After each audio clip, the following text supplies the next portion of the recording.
Home on the Range. Pete Seeger here on Democracy Now!, democracynow.org, The War and Peace Report. I'm Amy Goodman with Juan Gonzalez. Well, a new internal report says the Justice Department massively overstated its successes in targeting mortgage fraud, while in fact ranking it as a low priority for investigation. The Justice Department's Inspector General says despite playing a central role in the nation's financial crisis, mortgage fraud was deemed either a low priority or not a priority at all. In one instance, Attorney General Eric Holder claimed to have filed lawsuits on behalf of homeowner victims for losses totaling more than $1 billion. But the actual amount was 91% less, around $95 million. This comes as a recently revealed internal Wells Fargo document appears to guide lawyers step by step on how to fabricate missing documents to foreclose on homeowners. Wells Fargo is the country's largest mortgage servicer and services some 9 million home loans. State and federal regulators are now focusing on the allegations in the lawsuit brought by Linda Torelli, who joins us now. She's an attorney representing clients being foreclosed on by Wells Fargo. Earlier this month, she discovered the Wells Fargo manual on how to produce missing documents to foreclose on homeowners. She's a partner at the Garvey, Torelli and Kushner law firm in White Plains, New York. In Minneapolis, we're joined by Kevin Whelan, campaign director for the Home Defenders League, a national movement of underwater homeowners and allies who organize to keep people in their homes and demand accountability. Wells Fargo declined Democracy Now!'s interview request, saying they're in, quote, quiet period, pending the announcement of their quarterly earnings. Welcome you both to Democracy Now!. Linda Torelli, let's begin with you. Can you describe this manual, how you got it, and what it reveals? Absolutely. The manual that I have, it's actually entitled the Wells Fargo Home Mortgage Foreclosure Attorney Procedural Manual, version 1. And it says on it that it's last published 2/24/2012. Mind you, the National Mortgage Settlement Agreement was announced a week prior on 2/19/2012. The way I obtained it, it was actually sitting right out there on the internet of all things. A colleague of mine through a Max Garner's Bankruptcy Boot Camp, which I am a member, an active member, gave it to me and said, hey, I found this online and I know you're doing a lot of Wells Fargo cases. Maybe you can use this. Reading it, my jaw just dropped. As I see it, it's clearly outlining procedures, not just for the $12 an hour robo-signers that we've heard about all these years, but for the lawyers who need to be held accountable to a much higher degree. It's a manual for the lawyers to actually fabricate documents, as I see it, and request that documents that are lacking be fabricated by Wells Fargo. It's absolutely appalling. Well, you know, we've had on Democracy Now! A couple of times the Brooklyn Supreme Court Judge Arthur Schacht, who raised a campaign over, not only over the robo-signers in many cases that he had before his court, but also over the bank officials and the attorneys who participated in this fraud. And there have been several judges in different parts of the country who have raised these issues. How do you think this advances the whole issue of going after, having the smoking gun to go after these companies? Well, I think that judges cannot make determinations based on suspicion, okay? This is the first and only internal document that I'm aware of that clearly outlines the fraud, and that's how I put it in my allegations to the court. And we are very, very fortunate in New York to have a number of proactive judges who get it. But unfortunately, they're few and far between across the country. My hope is that judges as wonderful as Arthur Schacht and as great as many of our federal judges, I do appear mostly in federal courts, that they will be proactive, they will take this seriously, and start to question Wells Fargo on their procedures. I want to read a bit from the Wells Fargo document. In this section called Note Endorsement, it says, quote, if the blank endorsement is in the file for an original state, execute the endorsement, send the original document to the attorney, and complete the ZO2 step. Can you explain what this means? Sure. I take that to mean that if there is actually an endorsement that exists, they need to endorse it. But does the party... And by endorsement, you mean? Sign it over. Oh. Okay, but the question is, do they have the authority to sign it over? Is it an authorized endorsement? Who's signing it over? As the lawyer, I would need to know that before proceeding with a foreclosure. If it's a document that needs to, if it was a note that needed to be endorsed under a pooling and servicing agreement, which is followed by every securitized trust, and most of these loans, let's face it, are owned by securitized trust in some form or another, they should have been endorsed long before the foreclosure was ever started, at the time that it was actually acquired by the trust, or allegedly acquired by the trust. So this manual talks about how to fabricate a document. Absolutely. That you don't have, that you need. That's how I'm reading it. That Wells Fargo would need. Exactly. That's to foreclose on the house. Exactly right. That's exactly how I'm reading it. I'm reading it to say that it's not just when there is a blank endorsement, fill in the blank, but sometimes when there's actually a procedure in here, as I read it, for when there's no endorsement. Okay, go ahead and endorse the note. Just request that the note be endorsed, and that's what we call in our area of law a tada endorsement. The bank produces a copy of a note, just for example, that has no endorsement on it. And then when we ask about it and say, gee, this note's not endorsed to your client, how is it that you're bringing foreclosure? And they say, oh, here, use this version. Ta-da, now we have an endorsement. And it's always a rubber stamp that you or I could go to Staples and purchase for $9.95. You also, one of your cases came across a document which was purportedly from an official of Washington Mutual Bank in 2010, but Washington Mutual didn't exist in 2010 because it had collapsed back in 2008. 2008, that's right. That document was signed by Mr. John Kennedy, who works for Wells Fargo, or worked for Wells Fargo at the time. And in this procedure manual, there's actually a procedure for obtaining what's called an assignment of mortgage. Okay, so basically, as I'm reading this procedure, it's saying, gee, if you need an assignment, the attorney should request it through the document department, and then magically one will appear for you. And that's exactly what we're seeing. The people that work for Wells Fargo in these various departments, when they receive a request from an attorney, they take that as permission to actually sign something without doing any research whatsoever. How is it, as you pointed out, we can have anything assigned from a company that ceased to exist 2 years prior? It just simply makes no sense. That document's fabricated. And in that particular case, I will point out, the judge actually deemed that document to be a fraudulent document on record.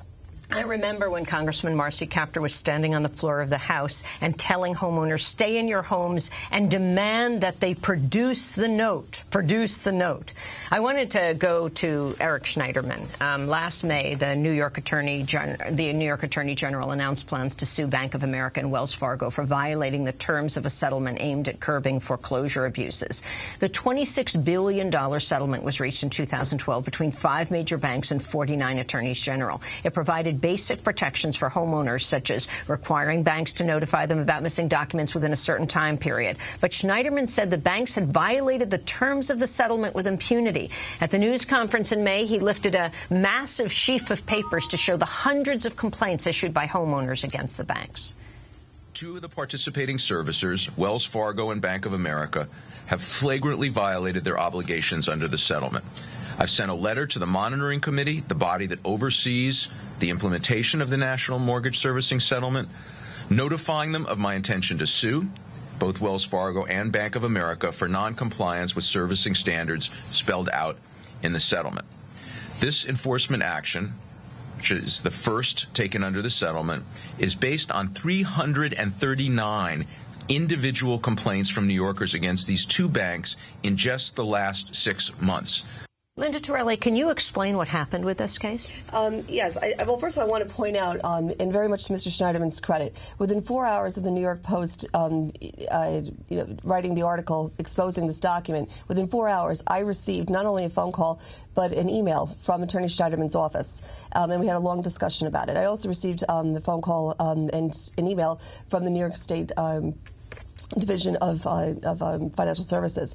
So I'm hoping that they are now launching new investigations. Basically, to put, as I understand Mr. Schneiderman's point, Wells Fargo was signing off on the National Mortgage Settlement Agreement out of one side of its mouth. Out of the other side, they were republishing their manual to say, hey, we're going to continue business as usual, all right?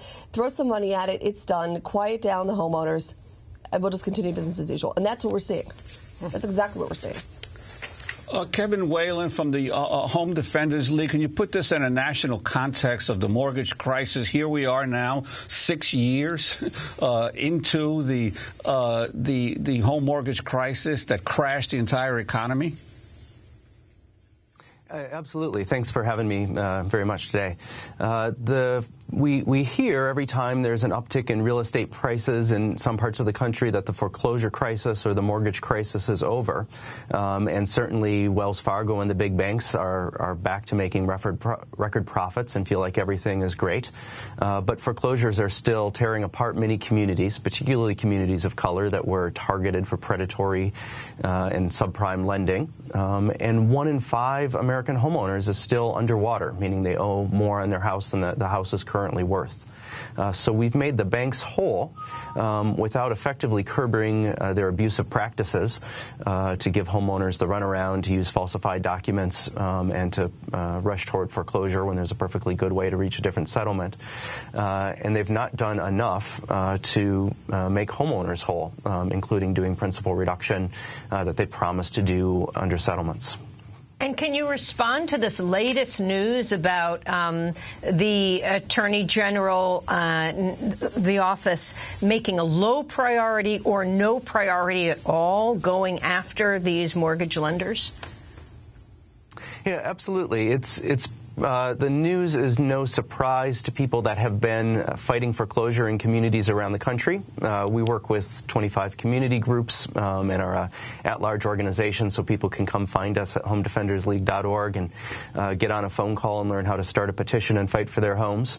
And people have been, in cases all over the place, trying to stave off foreclosure. We had a family in New Jersey last month, Paulette McQueen and her 86-year-old mom, who had missed one mortgage payment in 2010, went to Wells Fargo the next month with both checks in hand, and Wells Fargo wouldn't take their money, and started a 3-year campaign to take their house. That was only resolved when people in 13 cities delivered petitions to Wells Fargo's offices around the country, and they finally got a call back and are going to work out a solution to be able to stay in their home. It was all a week before a sheriff's sale. So families that are facing this know both that the housing crisis isn't over and that nothing has happened that's on a deep enough or broad enough scale to make the banks fearful or sorry for either the harm they've done or change their behavior in fundamental ways. Now, there are some localities, some local governments that have tried to intervene themselves in trying to beat back the crisis of people being kicked out of their homes. Could you talk about some of those examples?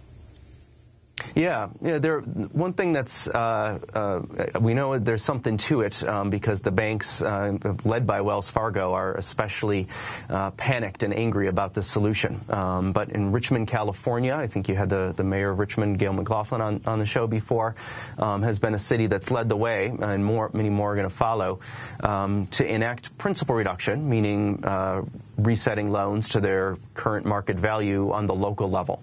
And this is exciting because while these federal agencies like the Justice Department are too often captive of the big banks, people can use democracy and win on the local level sometimes. The concept for this particular program is that cities would work with other investors to buy the loans at their fair market value on the secondary market, which is pennies on the dollar of what these underwater loans are worth, and help refinance homeowners into new loans that have equity. And this is a concept that has gotten started in Richmond, but people are meeting even today in different cities around the country to spread this. And I think not so much because it would cost them money as because it's a chance for people to use the rule of law and democracy to impact the economy and impact banks' behavior. Banks like Wells Fargo have sued unsuccessfully and made all kinds of threats about redlining communities in order to try to stop it.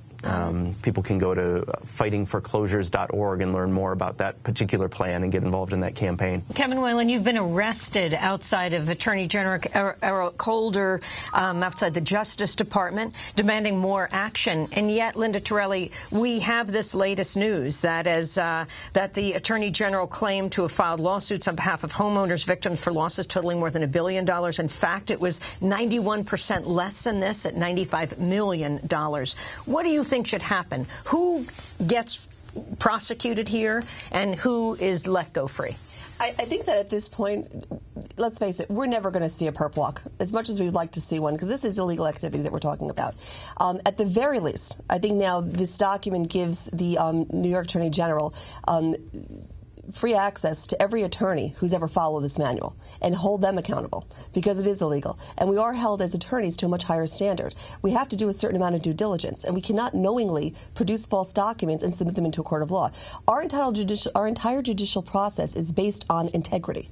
This document, as I read it, okay, is going to bypass the integrity of the entire system, and it becomes now the civil procedure rules according to Wells Fargo, and that's the rules they're willing to play by. And more importantly, the author of that document, right, and who approved that document for all these lawyers exactly to use. Exactly right. And I want to point out that I actually introduced this document in a motion to reopen discovery after a trial, and my hope is that we will get discovery and get someone to a deposition table and get the answer to that. Before Eric Holder was Attorney General, he was a senior partner at Covington and Burling. Among the banks they represented, the four largest: Bank of America, Citigroup, J.P. Morgan Chase, and Wells Fargo. No shock there. Linda Torelli, attorney representing clients being foreclosed on. Kevin Whelan of Home Defenders League, thanks so much for joining us. That does it for our broadcast. DemocracyNow.org is our website. Thanks to Mike Burke, Renee Felsar, Mate Nermin, Sheikh, Steve Martinez. I'm Amy Goodman and Juan Gonzalez. Thanks so much.